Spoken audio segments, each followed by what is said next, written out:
Cuando el banco te llama un miércoles a las 11 de la mañana y la voz al otro lado del teléfono te dice que tu seguro de vida fue cobrado hace 8 meses, lo primero que sientes no es miedo.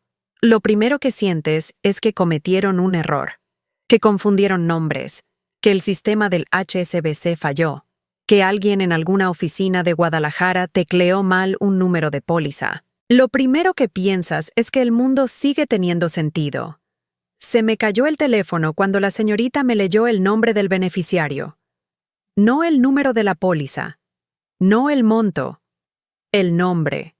Rodrigo Estrada Vázquez, mi hermano mayor. Me quedé sentada en la cama del hospital, con la bata de algodón azul que ya olía a 3 semanas de internamiento, mirando el teléfono en el piso de loseta fría, y lo que sentía en el pecho no tiene nombre en ningún idioma que yo conozca. Era algo entre el vacío y el ruido. Era el sonido que haría el mundo si decidiera colapsar sin avisar. Recogí el teléfono. Pedí a la señorita que me repitiera el monto. 5.600.000 pesos mexicanos, cobrados hace 8 meses. Mientras yo seguía viva. Hay cosas que tu cuerpo sabe antes que tu mente. Hay cosas que tus manos saben antes que tu corazón. Mis manos empezaron a temblar antes de que mi cerebro terminara de procesar lo que la señorita del HSBC me acababa de decir. No era el temblor de la esclerosis, ese lo conozco bien. Lleva 3 años visitándome sin pedir permiso. Era otro tipo de temblor. Era el cuerpo diciéndome, esto es real, esto es real, esto es real, aunque tú no quieras que lo sea. Le dije a la señorita que necesitaba un momento. Colgué. Miré por la ventana del cuarto 8 del Hospital Civil de Guadalajara y vi el cielo de Guadalajara que siempre es ese azul que parece pintado. Ese azul que no tiene derecho a ser tan bonito cuando el mundo se está cayendo. Y pensé en mi hermano Rodrigo, que tiene 41 años y que jamás en su vida sostuvo la navaja de un corte recto, ni mezcló una fórmula de tinte sin manchar todo el mostrador. Y pensé en las 4 estéticas que yo empecé a trabajar a los 19 años cuando mi papá se fue a Chicago y dejó de mandar dinero. Y pensé en mi mamá, doña Carmen Vázquez de Estrada, que me llevó flores amarillas al hospital ese mismo día que me diagnosticaron el brote nuevo de esclerosis múltiple, que me agarró las manos y me dijo con la voz quebrada que iba a estar bien, que la familia Estrada no se rendía, que yo era fuerte, que yo era lo más fuerte que había parido, y algo en mí, algo muy pequeño pero muy preciso, supo exactamente lo que había pasado. No quise saberlo todavía. Lo guardé. Lo puse en una caja muy al fondo y seguí respirando. Pero ya lo sabía. Para entender lo que voy a contarte, necesitas saber quién era yo antes de ese miércoles. No quién soy ahora, que soy otra cosa, sino quién era entonces. La paloma que creía que su familia era su familia, y que el sacrificio tenía nombre y apellido, y que el trabajo honesto era suficiente garantía contra el mundo. Soy Paloma Estrada. Tengo 36 años. Nací en Guadalajara, y no me he movido de aquí salvo para viajes de trabajo, jamás por placer, porque el placer siempre llegaba después. Siempre había algo más urgente, siempre había una sucursal que necesitaba atención, o un proveedor que renegociar, o un empleado que capacitar, o una deuda que cubrir. Llevo 17 años en el negocio. 17 años construyendo algo que empezó con una estética de 30 metros cuadrados en la colonia Oblatos, y que hoy, o más bien que hasta hace poco, eran 4 sucursales en colonias distintas de Guadalajara con 22 empleadas y una cartera de clientas que en algunos casos llevan 12 años pidiéndome citas solo conmigo. Lo que construí no fue con dinero heredado, fue con las manos. Mis manos. Literalmente. Las manos que a los 19 años agarraron las tijeras que dejó mi papá cuando se fue y dijeron, de aquí para adelante esto es mío. Mis manos que aprendieron técnicas de coloración viendo videos en YouTube a la 1 de la mañana porque no había dinero para cursos. Mis manos, que desarrollaron durante 15 años un sistema de fórmulas de tinte que las clientas le llaman el método Estrada, aunque yo nunca le puse ese nombre, que yo nunca he sido de ponerles nombres bonitos a las cosas. Yo soy de hacerlas y ya. Mi mamá siempre estuvo ahí. Eso creía yo. Doña Carmen Vázquez de Estrada, 62 años. La mujer que lleva una imagen de la Virgen de Zapopan en la bolsa en todo momento, y que se persigna antes de salir a la calle, y que en el barrio de Providencia es conocida como la señora seria, la señora de fiar, la que organiza las posadas, la que recoge la ropa de los vecinos viejos cuando llueve, la que nunca levanta la voz, la que siempre sabe qué decir en un funeral. Rodrigo es el mayor. Rodrigo siempre fue el favorito. Eso tampoco es un secreto. En México no hay que decirlo porque todos en la familia saben de quién son los ojos de mamá y de quién son las obligaciones de mamá, y generalmente no es el mismo hijo. Rodrigo estudió 2 carreras que no terminó. Vivió en casa de mi mamá hasta los 35 años. Tuvo 3 negocios que fracasaron y que yo financié callada porque era lo que se hacía. Era lo que la familia pedía. Era lo que una hermana buena hacía sin poner condiciones. Nos llevamos bien, o eso creí siempre. No éramos íntimos, éramos familia. Y Vanessa, su novia desde hace 6 años, que tiene 31 y que estudió administración 2 semestres y que tiene una energía particular para estar en los lugares correctos en el momento correcto, que siempre me llamaba Cuñis con esa familiaridad que a mí me resultaba extraña, pero que yo atribuía a que era de otra generación, otra forma de relacionarse. Esta era mi familia. Esta era la gente que yo creía que era mi gente. 3 años antes de la llamada del banco, me diagnosticaron esclerosis múltiple remitente recurrente. Tengo 33 años en ese momento y estoy sentada frente a un neurólogo en el Hospital Country que me explica con mucha calma que esto es manejable, que hay tratamientos, que la calidad de vida puede mantenerse con disciplina y medicación. Me dice todo esto y yo le pregunto ¿cuándo puedo volver al trabajo? Me mira como si no hubiera escuchado lo que acababa de decirme. Vuelvo al trabajo en 2 semanas. Ajusto el horario. Empiezo el tratamiento. Pago el tratamiento con mi tarjeta, porque el IEMS, donde estoy registrada como empleada de mis propias estéticas, cubre solo una parte de los medicamentos más modernos, y yo necesito los mejores porque no tengo tiempo de estar mal. Eso es lo que pensaba entonces. No tenía tiempo de estar mal. Lo que no sabía, lo que no descubrí sino hasta mucho después, es que alguien ya había decidido que no iba a necesitar más tiempo. El primer momento en que el suelo se movió bajo mis pies no fue la llamada del banco, fue mucho antes. Fue una tarde de un martes cualquiera, hace 2 años, cuando llamé al IMSS para preguntar por una actualización de mi expediente. Y la señorita del teléfono me informó con toda naturalidad que mi número de seguridad social aparecía como dado de baja desde hacía 24 meses por abandono de empleo. Abandono de empleo. Yo, que nunca he faltado un día sin avisar en 17 años. Pensé que era un error. Llamé al contador. El contador llamó a otra persona. Pasaron semanas de trámites y formularios y llamadas que no regresaban, y al final lo que descubrí fue que alguien con acceso a los registros del negocio había reportado mi baja. No pude saber quién en ese momento. El contador me dijo que probablemente fue un error administrativo, que pasaba, que era burocracia mexicana, que había que reactivar y ya. Lo reactivé. Seguí pagando el tratamiento con la tarjeta porque durante el proceso de reactivación no podía usar el seguro. Y cuando terminó el proceso, ya debía 180,000 pesos a una tasa del 45% anual y simplemente asumí que era el costo de estar enferma en este país, que era el costo de la burocracia, que era lo que le tocaba. La tasa del 45% siguió corriendo. La deuda llegó a 380,000 pesos antes de que yo supiera que esa baja del IMSS no había sido un error. Había sido el paso 3 de un plan de 13 pasos. Pero de eso me enteraría después. Entonces solo vi el número y pensé que era la enfermedad cobrándome su precio, y seguí trabajando, y seguí pagando, y seguí siendo la que sostiene todo. Hay momentos que ahora veo con otros ojos, momentos que vivía como normalidad y que ahora sé que eran arquitectura. La tarde que mi mamá pasó a la sucursal de Chapalita sin avisarme y le pidió a la recepcionista las listas de proveedores, y cuando yo llegué mi mamá me dijo que solo estaba revisando precios, que estaba pensando en renovar su baño, que no era nada. Yo le dije que me hubiera avisado.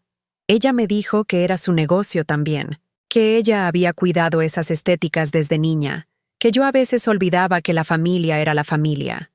Hay momentos que vivía como amor y que ahora sé que eran vigilancia.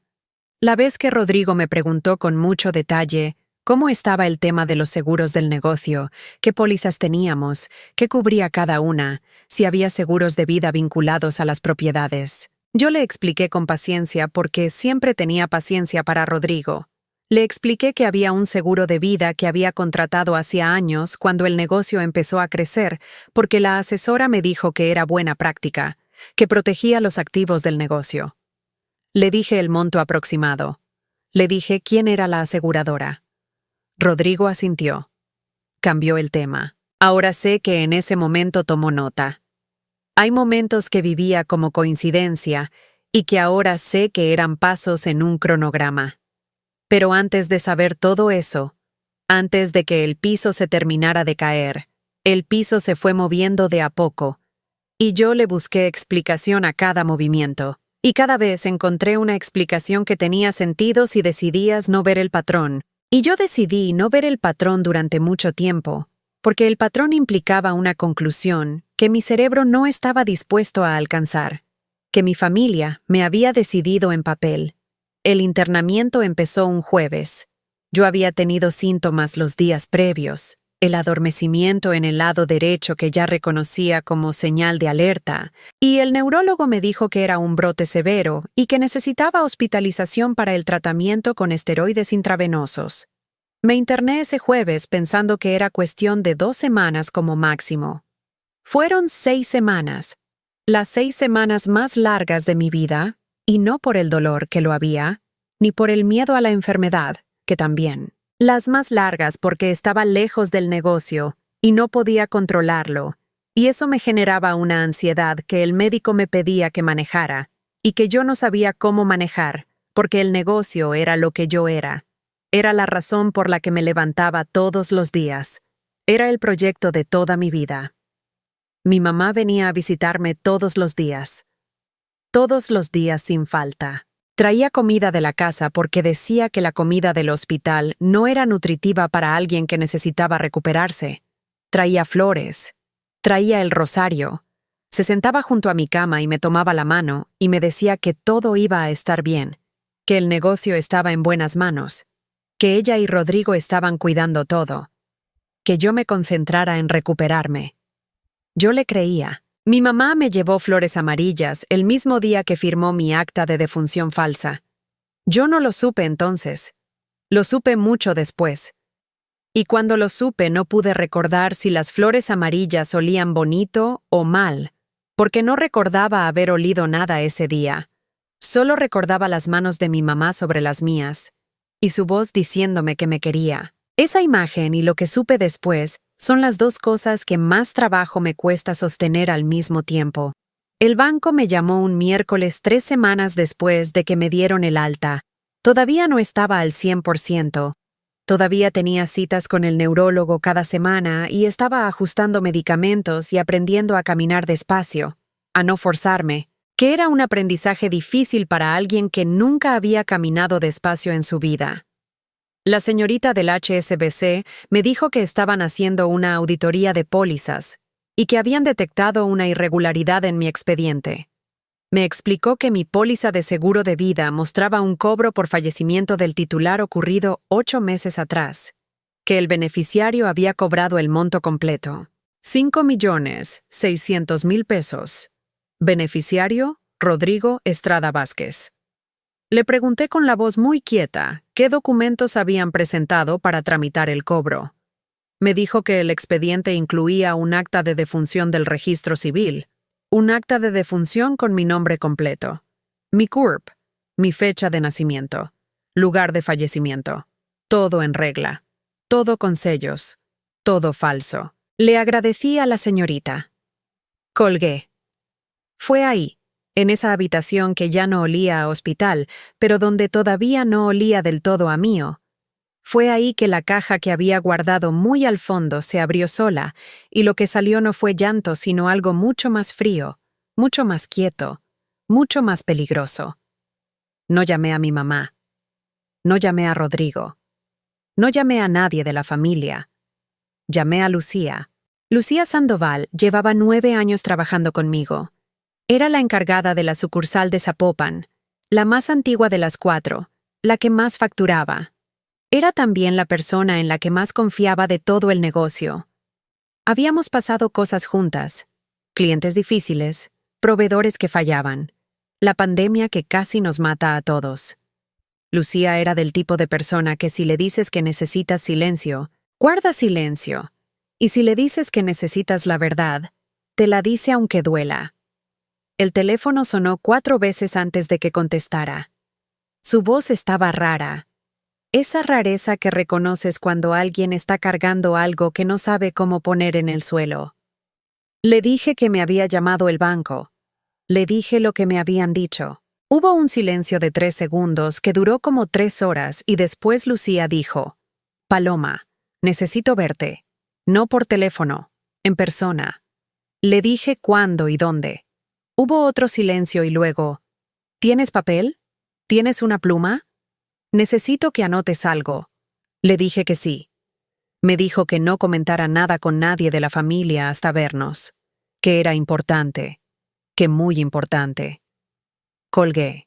Me quedé sentada en la orilla de la cama, mirando el cuaderno donde había anotado lo que me dijo, que era solo una dirección y una hora del día siguiente, y sentí que el mundo que conocía se había terminado 3 semanas atrás.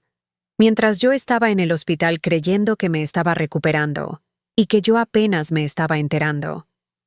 Esa noche no dormí. Busqué en internet cómo funciona el cobro de un seguro de vida por fallecimiento. ¿Qué documentos se necesitan? ¿Quién tiene que firmar qué? ¿Qué dice la ley sobre fraude a aseguradoras? Busqué qué es la falsificación de documentos en el Código Penal de Jalisco. Busqué qué pena tiene hacerse pasar por muerto de alguien que sigue viva. Y mientras buscaba, empecé a ver, por primera vez con claridad, la forma que tenía todo lo que había ignorado en los últimos años. La baja del IMSS. Las preguntas de Rodrigo sobre los seguros. Las visitas de mi mamá a las sucursales mientras yo no estaba. La forma en que Rodrigo de repente empezó a aparecer en conversaciones de negocio cuando nunca antes había mostrado interés. Vi la forma, y la forma era un plan. Lucía llegó antes que yo al lugar que me había indicado. Una cafetería en Providencia que quedaba lejos de todas las sucursales. Llegó con una bolsa de tela y con la cara de alguien que no durmió. Me abracé a ella en la puerta y ella me apretó fuerte, y cuando nos sentamos tenía los ojos rojos. Me dijo: «Llevo 3 semanas queriendo llamarte desde que saliste del hospital». Me dijo que había cometido un error muy grande. Me dijo que tenía miedo. Y luego me dijo todo. Todo. Me contó que 2 meses antes de mi internamiento, doña Carmen la había llamado a su casa un domingo. Le había dicho que había un asunto delicado del negocio que necesitaba su cooperación. Le dijo que si cooperaba, su puesto estaba asegurado y que además iba a recibir una gratificación. Le dijo que si no cooperaba, tendría que reportar ante el SAT un faltante de caja que supuestamente Lucía había cometido meses antes. Un faltante que Lucía sabe que no existe, pero cuya sola amenaza era suficiente para asustarla porque tiene 3 hijos y no puede perder el trabajo.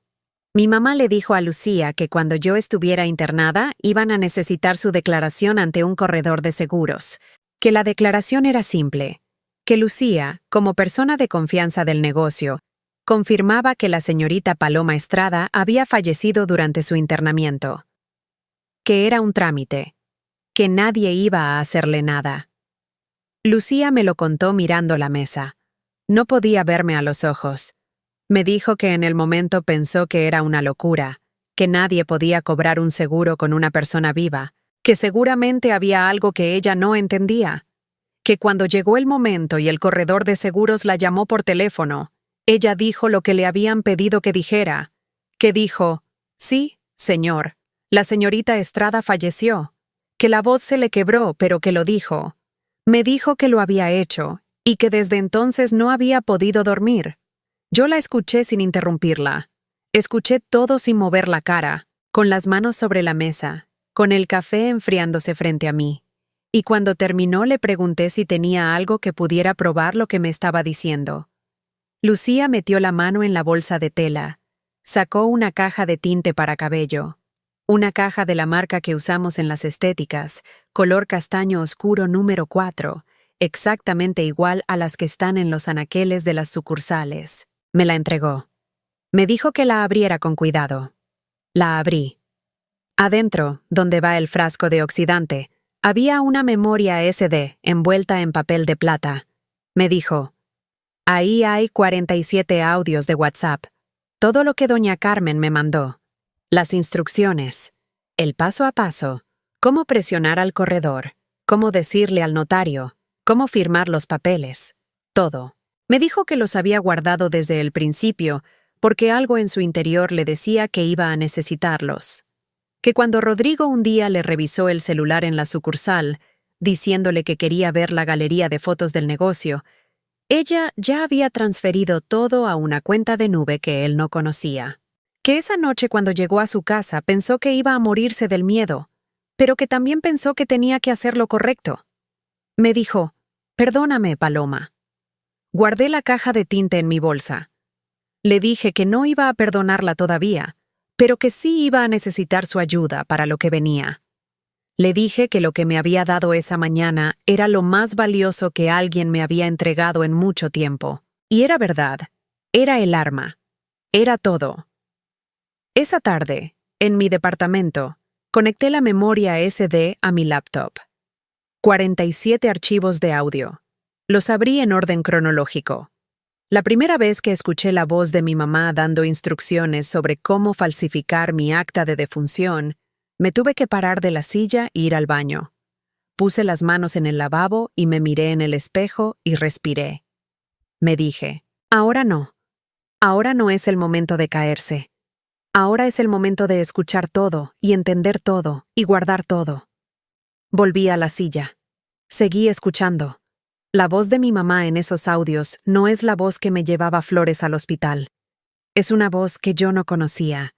Es una voz plana, eficiente, con ese tono de quien sabe exactamente lo que quiere y ha pensado en cómo conseguirlo. Le dicta a Lucía cada frase. Le dice cómo responder si el corredor pregunta cosas difíciles. Le dice que si alguien del banco llama que no conteste.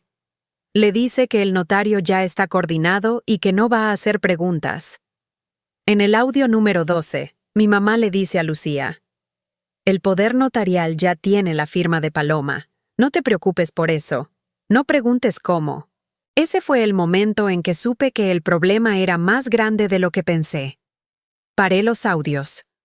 Abrí el SAT en otra pestaña. Busqué la razón social de mis estéticas.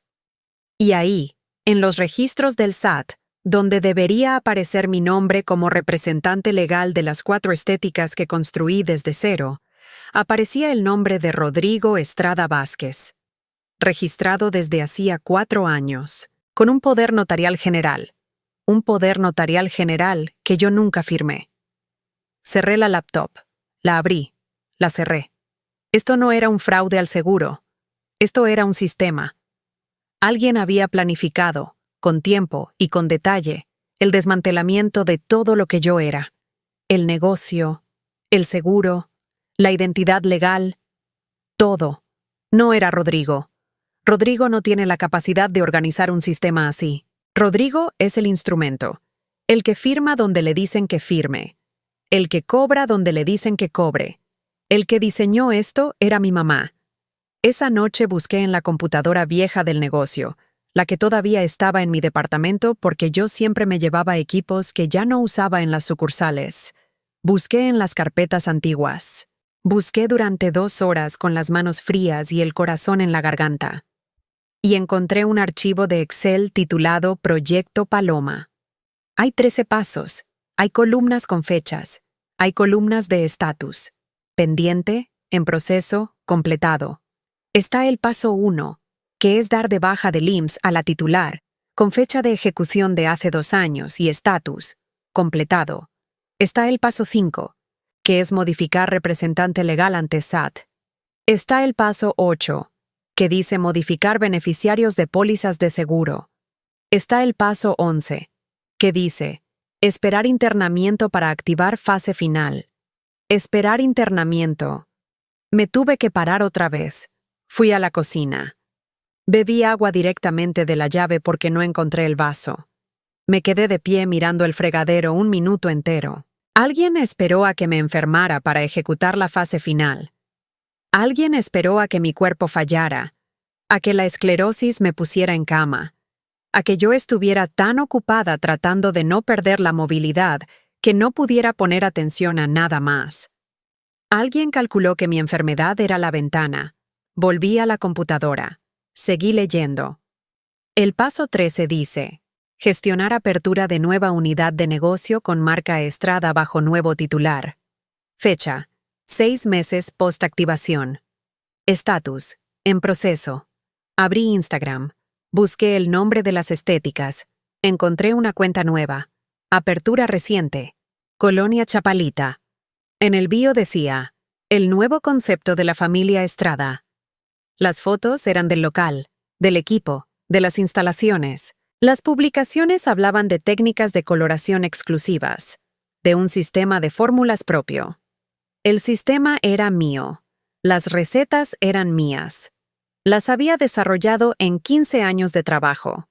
El perfil lo manejaba Vanessa. Me quedé mirando la pantalla y sentí algo que no es rabia exactamente. Es más frío que la rabia. Es el tipo de emoción que produce cuando ves que alguien no solo te robó, sino que te robó con cuidado, con método, con planificación. Y luego puso tu propio trabajo en el escaparate y lo llamó suyo. Cerré Instagram. Abrí Word. Empecé a escribir. Si alguien en este momento está leyendo su buró de crédito y está encontrando deudas que no reconoce, o si en algún momento alguien de tu familia te dijo que ya te dieron de baja de algún registro y no sabes bien de cuál, quiero que sepas que lo que voy a contarte ahora mismo te pertenece también. Porque lo que me pasó a mí no fue magia, ni fue único. Fue posible porque alguien apostó a que yo no iba a revisar, que yo iba a estar demasiado enferma y demasiado ocupada, y demasiado agradecida de que me llevaran flores para revisar los papeles. Cuéntame en los comentarios si alguna vez descubriste que para tu propia sangre tú ya no existías.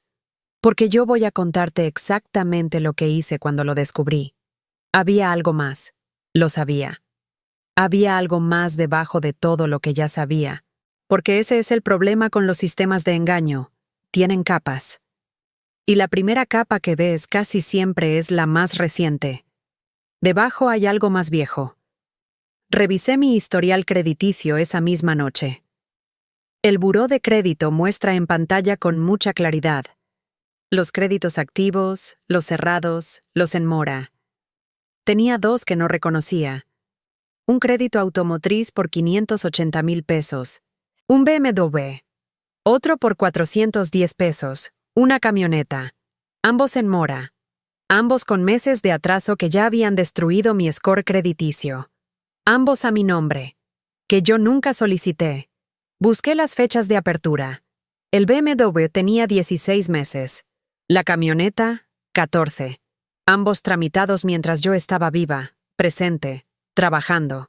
Alguien que tenía mis datos, mi CURP, mis documentos. Había tramitado 2 créditos automotrices a mi nombre y no había pagado ninguno. No necesitaba adivinar quién manejaba el BMW. Y no necesitaba adivinar quién manejaba la camioneta. Esa noche, muy tarde, cuando ya tenía el archivo de Excel y los 47 audios, y el historial crediticio y el registro del SAT y los prints de la cuenta de Instagram de Vanessa, hice algo que no había hecho en muchos meses.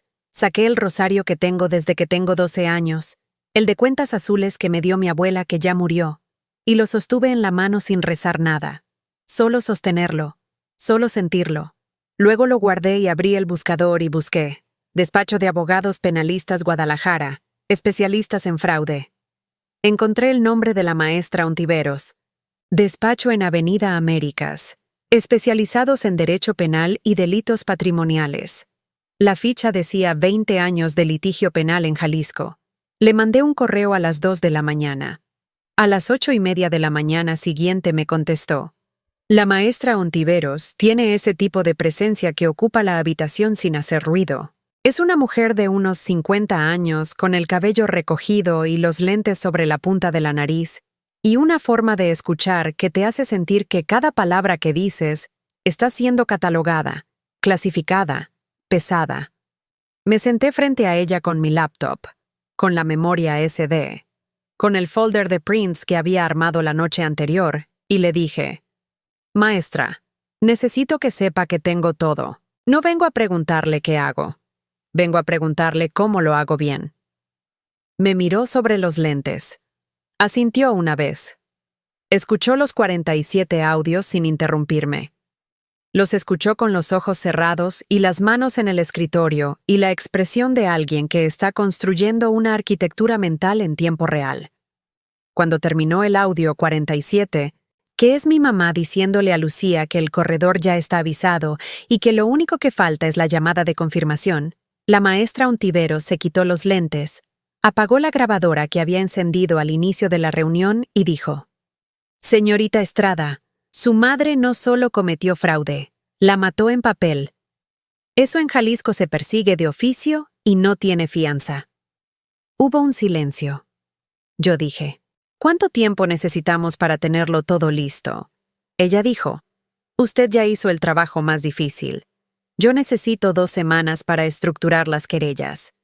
Hay varios delitos concurrentes: fraude procesal, falsificación de documentos oficiales, uso de documentos falsos, fraude a institución de seguros, uso ilegal de poderes notariales, y dependiendo de cómo tipifique el MP, puede haber usurpación de identidad. Vamos a necesitar el peritaje grafológico para los documentos. Tengo un perito de confianza que trabaja rápido. Le pregunté si había algún plazo que debía saber. Me dijo: La aseguradora tiene 1 año desde que detecta la irregularidad para reclamar el fraude. Desde que el banco los notificó, van 11 semanas. Necesitamos presentar antes de que ese plazo se agote desde la perspectiva de la aseguradora, porque si ellos demandan primero, la narrativa se complica. Necesitamos ir nosotros primero. Entonces teníamos tiempo, pero no mucho. Teníamos que movernos rápido y hacerlo bien.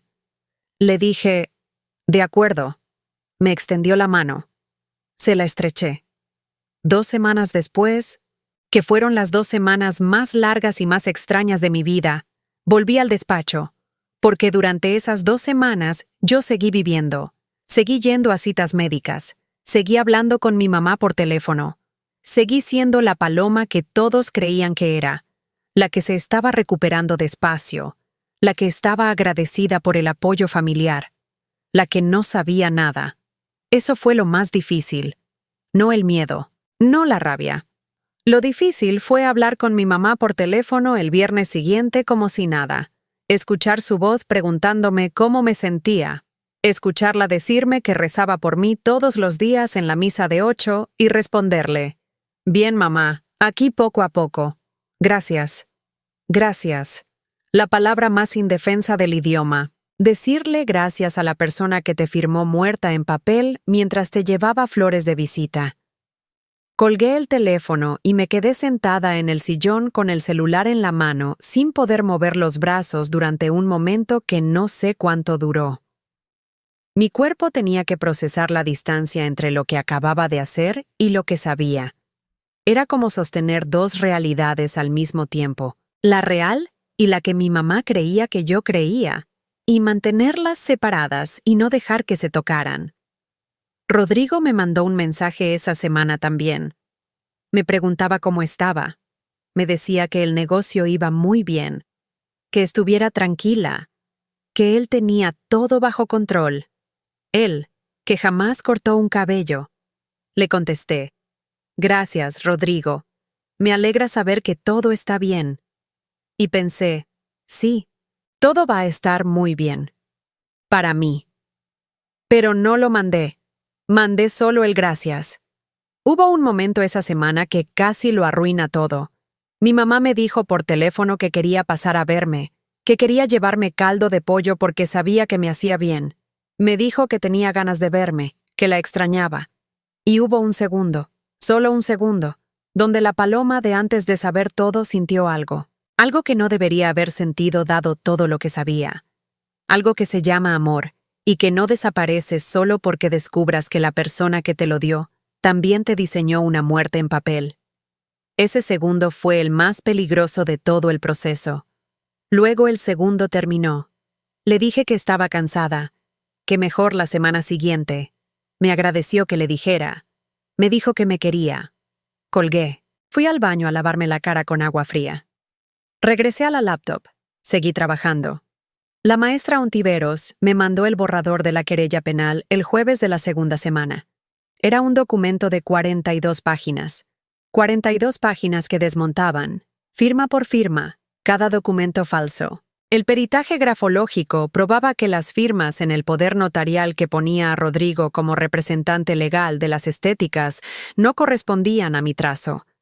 El peritaje probaba que el acta de defunción tenía inconsistencias técnicas en el sello del registro civil que lo identificaban como una réplica no oficial. ¿Cómo obtuvo mi mamá el formato del acta? Fue una de las cosas que me tardé más en entender. Lo descubrí casi por accidente cuando Lucía me mencionó que meses antes del internamiento había escuchado a mi mamá mencionar que había ido a unas funerarias en Tlaquepaque.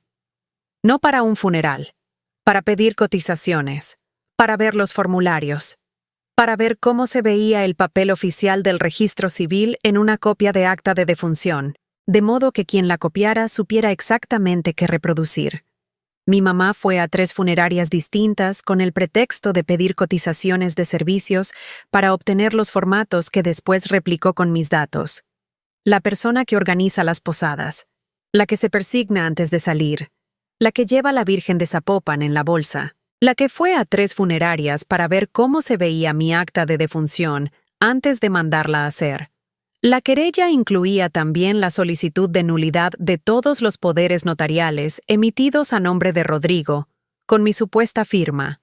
Incluía la demanda de devolución del monto cobrado a la aseguradora. Incluía la solicitud de embargo preventivo sobre cualquier bien inmueble adquirido con fondos provenientes del cobro fraudulento. La casa de Providencia que Rodrigo había comprado con los 5.600.000 pesos. La maestra Ontiveros me dijo que los embargos preventivos se podían inscribir en el registro público de la propiedad antes de que Rodrigo supiera que veníamos. Que eso significaba que si intentaba vender o hipotecar antes de que se resolviera el caso penal, el notario iba a negarle el movimiento. Le dije, perfecto. Me dijo, el viernes a las 7 de la mañana mando los actuarios. 1 para la dirección de su mamá, 1 para la de su hermano. No van juntos, van simultáneos. Le dije, el jueves en la tarde yo presento las querellas desde mi laptop con la firma electrónica del SAT. Me miró. Dijo, ¿desde su laptop? Le dije, no voy a estar presente. No voy a verles la cara cuando se enteren. No lo necesito. Necesito que reciban los papeles y que sepan que fui yo quien los mandó. La maestra Ontiveros asintió despacio. Dijo, eso también es un tipo de confrontación. Sí, el tipo que yo elegí. El jueves por la tarde, desde mi departamento, con la laptop sobre la mesa del comedor y la caja de tinte de Lucía al lado porque la había puesto ahí sin pensarlo mucho, firmé electrónicamente los documentos del SAT. La querella penal ante el Ministerio Público de Zapopan. La demanda de nulidad de los poderes notariales. La notificación a la aseguradora del cobro ilícito sobre la póliza. La solicitud de inscripción del embargo preventivo sobre el inmueble de Providencia. Todo enviado. Todo firmado. Todo en el sistema. Me quedé mirando la pantalla donde aparecían los acuses de recibo uno por uno. Luego abrí el archivo de audio número 31. Era el mensaje de voz que mi mamá le había mandado a Rodrigo la noche que yo ingresé a terapia intensiva. Lo sé porque la maestra Ontiveros lo había identificado por la fecha en los metadatos. La voz de mi mamá decía: ya hablé con el de los seguros. Si no sale de esta, pues mejor. Pero si sale, de todos modos ya la dimos de baja de todo.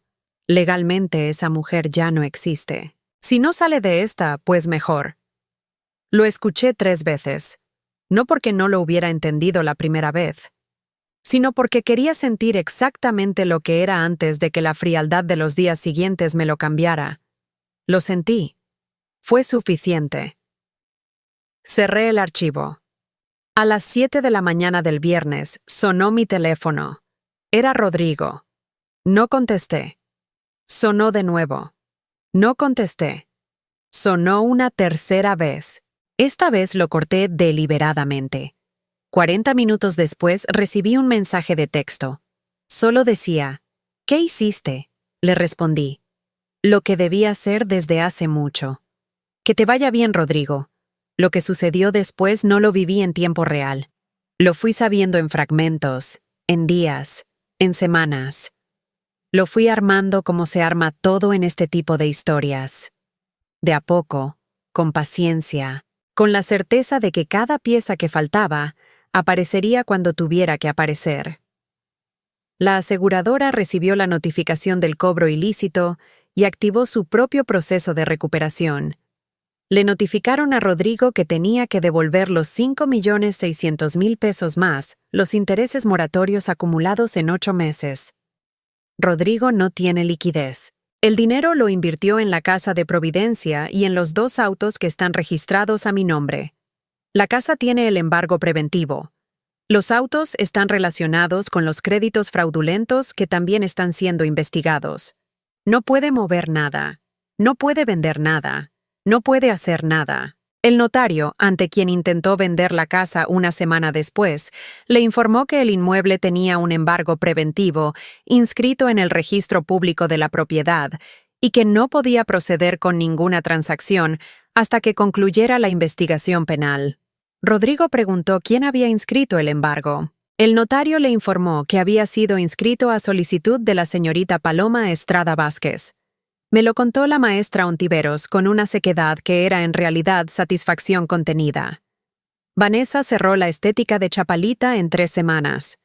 La cuenta de Instagram la dejó de actualizar primero, luego la volvió privada, luego la eliminó. Me enteré por una ex empleada que trabajaba ahí y que me mandó un mensaje diciéndome que lamentaba mucho todo lo que había pasado y preguntándome si había trabajo disponible en alguna de mis sucursales. Le dije que sí, que la llamara la siguiente semana. Vanessa desapareció del panorama con la misma eficiencia con que había aparecido. Después supe que se fue con su entrenador personal. No me sorprendió. Rodrigo sin dinero y sin casa era Rodrigo sin atractivo. Lo de mi mamá fue diferente. Doña Carmen fue citada a declarar ante el Ministerio Público de Zapopan.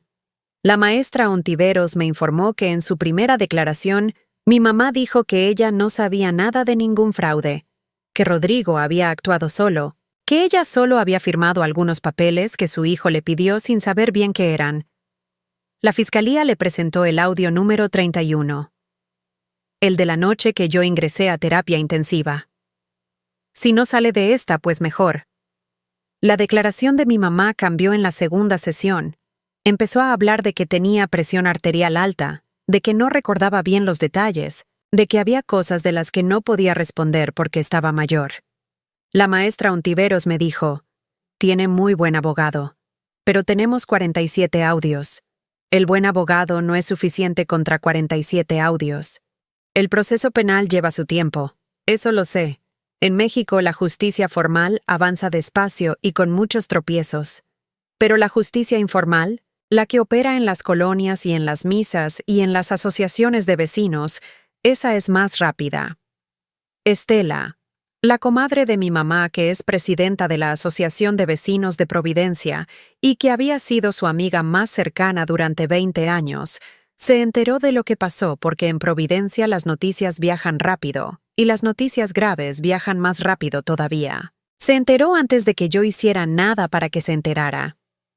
Se enteró porque en una colonia donde todo el mundo se conoce, Cuando el Ministerio Público manda actuarios a una casa a las 7 de la mañana de un viernes, los vecinos lo ven y los vecinos hablan. Ese domingo mi mamá fue a misa como todos los domingos. Estela la vio entrar. No le dio el saludo. No le dio el beso en la mejilla que se daban desde hacía 20 años. Se hizo a un lado. En público. En la misa del barrio donde mi mamá lleva décadas siendo la señora seria, la señora de fiar, la que nunca levanta la voz. La mujer que organizaba las posadas ahora come sola. No siento satisfacción exactamente con eso. Sería deshonesto de mi parte decir que siento satisfacción. Lo que siento es algo más parecido a la exactitud. Como cuando una cuenta da el número correcto. Como cuando los resultados corresponden a las causas. Exactitud. Hay algo que quiero decirte antes de terminar. Hay algo que aprendí durante todo este proceso que creo que merece ser dicho con claridad, porque si a ti te está pasando algo parecido, aunque sea en escala menor, necesitas saber lo que yo no sabía cuando empezó todo. Lo que me pasó a mí tiene nombre. Se llama fraude familiar, y en México es más común de lo que los datos oficiales muestran, porque la mayoría de los casos no se denuncian. Las víctimas no denuncian por miedo, por vergüenza, porque en México el mandato de proteger a la familia tiene una fuerza cultural que puede mantenerte callado durante años mientras te destruyen desde adentro. El modelo de engaño que usó mi familia no fue improvisado. Fue un modelo que existe, que tiene pasos documentados, que se replica. Dar de baja del IMSS a una persona para cortarle acceso a servicios médicos. Modificar representantes legales y poderes notariales usando documentos falsificados. Usar periodos de vulnerabilidad, enfermedad, viaje, crisis, para ejecutar movimientos que la víctima no puede monitorear. Aislar a la víctima de sus propios activos de forma gradual. Tan gradual que cada paso parece un error burocrático y no el eslabón de una cadena. Los estudios sobre fraude familiar en América Latina muestran que en el 83% de los casos, la víctima conocía la irregularidad durante meses antes de actuar. No por estupidez, por amor, por la esperanza de que hubiera una explicación que no fuera la que era, por el costo cultural de levantar la voz contra tu propia sangre en un contexto donde eso te convierte a ti en el problema. Y los estudios también muestran que las víctimas que documentan antes de confrontar recuperan en promedio 4 veces más de lo que pierden comparado con las que confrontan sin documentación. 4 veces más. La clave no es reaccionar. La clave es preparar. Si algo en tu vida no cuadra, si hay papeles que no reconoces, si hay registros que no corresponden, si alguien en tu familia tiene acceso a cosas que tú no autorizaste, no esperes a que el banco te llame para decirte que ya cobraron tu seguro de vida. Revisa tu buró de crédito hoy. Revisa tu registro en el IMSS hoy. Revisa los poderes notariales que existen a tu nombre hoy, no porque quieras desconfiar, sino porque la confianza que no verifica no protege a nadie. Lo que Lucía hizo, guardar 47 audios en una memoria SD dentro de una caja de tinte, parece pequeño cuando lo describes así. Pero fue el acto más valioso de todo el proceso, no el más dramático, el más valioso. Porque la diferencia entre tener evidencia y no tenerla es la diferencia entre poder actuar y solo saber. Saber sin poder actuar es la peor forma de prisión que existe. Paloma Estrada firmó el alta voluntaria del hospital un martes de marzo. Era un día nublado, de esos que en Guadalajara se sienten más bien como Ciudad de México, con ese cielo bajo y gris que hace que la ciudad parezca más pequeña. Me vistieron con la ropa que había traído Lucía porque la mía de cuando ingresé no me la habían mandado. Me puse los tenis que uso para caminar, los únicos que no me provocan el hormigueo en los pies que a veces me da con el zapato cerrado. Salí por la puerta del hospital y respiré el aire de marzo que en Guadalajara tiene un olor particular, como polvo y flores al mismo tiempo, como ciudad que está siempre a punto de algo. Llamé un Uber. Le dije al conductor que me llevara a la central de autobuses de Tlaquepaque. En la central compré un boleto. Primera salida disponible. Destino: Puerto Vallarta. Llegué a Vallarta al atardecer, cuando el sol estaba haciendo esas cosas en el cielo que solo hace sobre el mar, esas cosas anaranjadas y rosas que parecen exageradas, pero que son reales. Tomé un taxi del aeropuerto al malecón. No tenía hotel reservado todavía. No importaba. Por primera vez en mucho tiempo no importaba que algo no estuviera planeado. Me bajé en el malecón. Caminé hacia la orilla. Me senté en la arena con los tenis puestos porque no había pensado en quitarlos y porque la arena estaba mojada y fría de la marea, y no me importó. Me quedé sentada mirando el mar. Nunca había visto el mar sin estar trabajando para un evento. Las pocas veces que había ido a la costa había sido por exposiciones de productos, por convenciones de proveedores, siempre con el celular en la mano y la mente en los números del negocio. El mar siempre había sido el fondo de algo más urgente.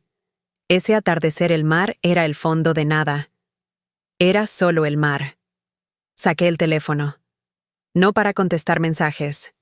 No para revisar el correo.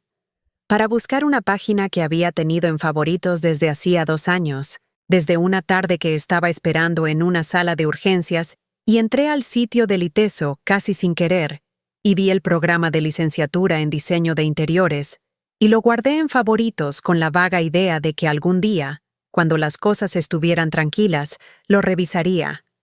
Las cosas nunca estuvieron tranquilas, hasta ese martes de marzo. Abrí la página. La leí despacio. Leí los requisitos, los semestres, las materias, el proceso de inscripción. Me temblaron los dedos cuando llegué al botón de iniciar solicitud. No era la esclerosis. Era la primera vez en 36 años que estaba tomando una decisión solo para mí. Sin calcular qué necesitaba la familia. Sin pensar qué era lo responsable, lo útil, lo que se esperaba de la hija que sostuvo todo. Sin preguntarme si había suficiente dinero, si era el momento correcto, si alguien iba a necesitarme para algo más urgente. Solo yo, en la arena, con los tenis mojados, al borde del mar que nunca había tenido tiempo de ver. Abrí mi bolsa, saqué la caja de tinte de Lucía, la que había estado conmigo desde el día que me la trajo al hospital, la que había cruzado las 2 semanas de Masquerade, y la presentación ante la maestra Ontiveros, y el envío de las querellas y el viaje a Vallarta. La caja vacía porque la memoria SD ya estaba donde tenía que estar, en el despacho de la maestra Ontiveros como parte del expediente. La caja vacía que olía todavía a la fórmula de cabello que usamos en las estéticas. La sostuve en las 2 manos. Pensé en Lucía, que tuvo el miedo suficiente para dudar y el valor suficiente para ayudar de todos modos. Pensé en las manos que llenaron esa caja de significado sin proponérselo. Pensé en 15 años de oficio que me enseñaron que la química del color es paciente, que los mejores resultados no llegan por fuerza sino por tiempo y temperatura correctos. La guardé en la maleta. La última pieza de una vida que dejó de ser mía, el día que mi familia decidió que ya no existía, y que volvió a ser mía, el día que decidí existir en mis propios términos. Apreté el botón de iniciar solicitud. El mar siguió siendo el mar. Si estás escuchando esto desde algún lugar, si llegaste hasta aquí, quiero pedirte algo. Dime en los comentarios desde dónde me estás escuchando. No el lugar, la situación. Si esto que conté se parece a algo que estás viviendo, si reconociste algún paso en el proyecto Paloma porque ya lo viste en tu propia historia, si hay alguien en tu familia que tiene acceso a papeles que tú no has revisado, si hay deudas que no reconoces, si hay registros que alguien modificó sin avisarte, y si no te pasa nada de esto y solo escuchaste porque querías saber qué le pasa a la gente cuando la creen muerta en papel, cuéntame también. Dime qué hubieras hecho tú con esa caja de tinte. Dime si hubieras esperado las 2 semanas o si hubieras ido corriendo a confrontarlos el primer día. Porque yo quise ir corriendo el primer día. Quise agarrar el teléfono y llamar a mi mamá y decirle, sé lo que hiciste. Sé cada paso que diste. Tengo todo. Quise hacerlo con la rabia todavía caliente. Y no lo hice. Y esa paciencia, Esa paciencia que me costó más que ninguna otra cosa en todo el proceso, fue lo que convirtió un desahogo en una victoria. Gracias por escucharme. Cuéntame todo.